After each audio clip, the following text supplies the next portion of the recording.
জীবনে আমরা সবাই সফল কিছু কাম করতে চাই, জীবনে আমরা সবাই উন্নত মানের কিছু কাম করতে চাই, কিন্তু সবারই ভাগ্যে সেটা হয় না।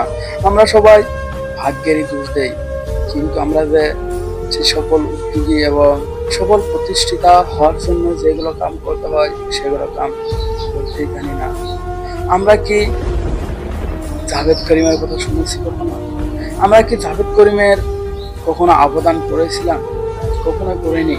তো ইউটিউব আমরা বর্তমান বিশ্বের ভিতরে সেরা অ্যাপস হিসাবে ব্যবহার করি। সে ইউটিউব প্রতিষ্ঠা করেছিলেন জাভেদ করিম। জাভেদ করিম ইউটিউব প্রতিষ্ঠা করে সারা বিশ্বতে অনলাইন যুগে ভিডিও রেকর্ড করার পরে করতে পারেছেন। জাভেদ করিমের অবদান যদি আমরা পড়তে যাই তখন তার অবদান আমরা পুরো শেষ করতে পারবো না। তাই জীবনে যদি কোনো কিছু করতে চাও, জাভেদ করিমের লক্ষ্য রাখান কিছু কাম করতে শিখো। জাভেদ করিম 5টা লক্ষ্য বলেছিল। একটা স্কুল যখন বানানো হয় সেই সময় স্কুলের কোন প্রথমে মাটিটা দেখা হয়, সেই স্কুলের কথাই বলা হচ্ছে যে স্কুলে আমরা সবাই শিক্ষা গ্রহণ করতে যাই। তারপরে স্কুলের আশপাশ কি পরিবেশ হবে তার উপর ধ্যান দেয় এবং ছাত্রছাত্রী কি আসতে পারবে পারবে না, স্কুল কোন জায়গায় হওয়া দরকার, স্কুল হয়তো রাস্তার আশেপাশে হওয়া দরকার এবং বাজার মাছ বাজার প্লাস্টোর জায়গা থেকে অল্প দূরে হওয়ার প্রয়োজন।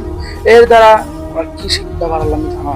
এর দ্বারা আমরা কি বুঝতে পারছি জানো? হয়তো আমরা সবাই জীবনের লক্ষ্য প্রতিষ্ঠা করার জন্য আমরা কিছু লক্ষ্য রাখতে হবে। যেমনি আমাদের বয়স যখন 10 বছর হবে তখন হয়তো আমাদের একটা লক্ষ্য নির্ধারণ করতে হবে।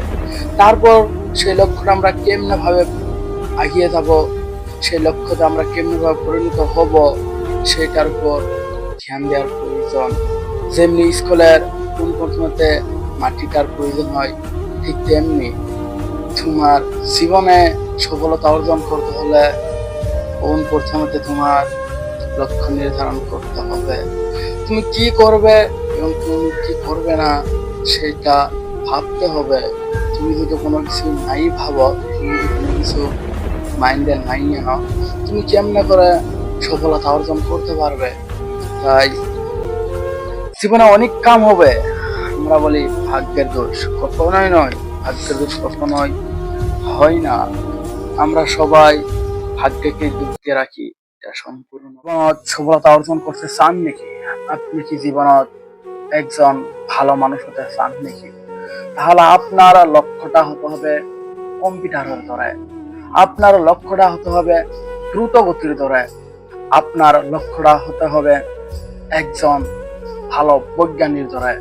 আমরা কি বিল গেটসের কথা শুনেছি?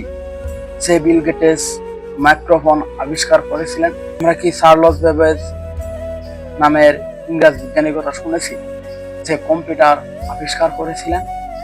যে কম্পিউটার আবিষ্কার করে বর্তমান সারা বিশ্বতে অনলাইন যুগে দ্রুতগতির কাম করার জন্য এক সুযোগ প্রতিষ্ঠা করেছেন।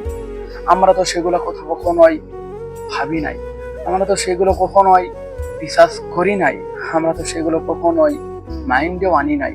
আমরা শুধু ব্যবহার করি, আমরা শুধু ব্যবহার করতে জানি, কখনো এগুলো রিসার্চ করতে জানি না। আরে তারাও তো আমাদের মতো একজন মানুষই ছিল দেখি, তারা জন্ম হওয়ার পরে এগুলো সব জেনে এসেছিল? তারা কখনোই জেনে এসেছিল না, তারা আমাদের মতো একজন মানুষ ছিল। চার্লস বেবেজ কইছে, তুমি যদি তোমার লক্ষ্য নির্ধারণ করতে চাও, তুমি যদি সফলতা অর্জন করতে চাও, তাহলে তুমি কম্পিউটারের লক্ষ্যর ধরে কাম করে যাও, কম্পিউটারের দ্রুতগতির নাহান কাম করে যাও। কম্পিউটার অধিক দ্রুতগতির যন্ত্র বলি কোয়া যায়। যে দ্রুতগতি মানে কম সময়ের ভিতরে বহুত দূর গতি করতে পারে। তোমার লক্ষ্যটাও এমনি হতে হবে, দ্রুতগতির ধরে তোমার লক্ষ্য নির্ধারণ করতে হবে। কম্পিউটার যেমনি যে কোনো একটা বস্তুর ফলাফল বা যে কোনো একটা সমস্যার সমাধান করার জন্য 1 সেকেন্ডের চেয়েও কম সময়ের মধ্যে সেটা সফলতা অর্জন করতে জানে, তুমি সেই কম্পিউটারের দ্বারাই কম সময়ের মধ্যে তোমার ভুল তুমি খুঁজে বাহির করতে হবে। তুমি যদি তোমার ভুল খুঁজতে না জানো, তুমি যদি তোমার লক্ষ্য নির্ধারণ করতে না জানো, তুমি যদি তোমাকে না চিনো, তুমি কেমনে সফলতা অর্জন করতে পারবে? তুমি কেমনে সফলতাকে বুঝতে পারবে? কম্পিউটার যেমনি অনেকগুলো বস্তু সংরক্ষিত করে রাখে, তা কখনোই সেখান থেকে হারিয়ে যায় না, তা কখনোই সেখান থেকে ভুল পথে গতি করে না।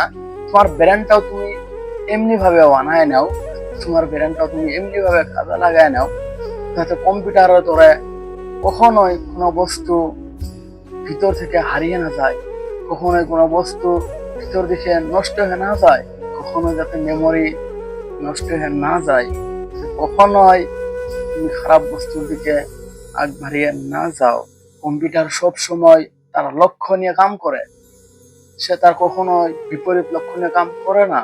তাই তুমি তোমার লক্ষ্য নিয়ে কাম করো, তুমি কখনোই বিপরীত লক্ষ্য নিয়ে কাম করিও না। তুমি যদি বিপরীত লক্ষ্য নিয়ে কাম করো, তুমি সফলতা কখনোই অর্জন করতে পারবে না, তুমি কখনোই তোমার লক্ষ্য নির্ধারিত করতে পারবে না। তাই তুমি তোমার লক্ষ্য নিয়ে কাম করো।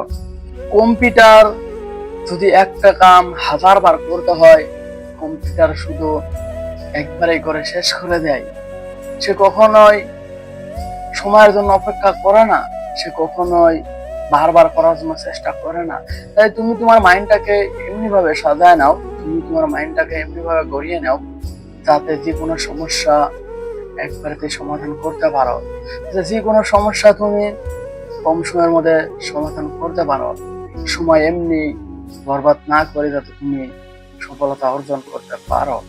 সব বৈজ্ঞানিক সকলে মিলে গবেষণা করেছিল যে বর্তমান কম্পিউটারের দ্বারা বহুত পৃথিবীতে মানুষ আছে, কিন্তু কম্পিউটার যেমনি দ্রুতগতির গতি করে এবং নেগেটিভ কাম না করে, কেবল পজিটিভ কামের দিকে কম্পিউটার ব্যবহার করে এবং আগ বাড়িয়ে নিয়ে যায়, ঠিক পৃথিবীতে অনেকগুলা মানুষ আছে কম্পিউটারের দ্বারাই, কিন্তু তারা কখনোই কম্পিউটারের লক্ষ্য ধরে কাম করতে চায় না, তারা কখনোই পজিটিভ কাম করতে চায় না, তারা শুধু নেগেটিভ কামের উপরে আসক্ত হয়ে থাকে।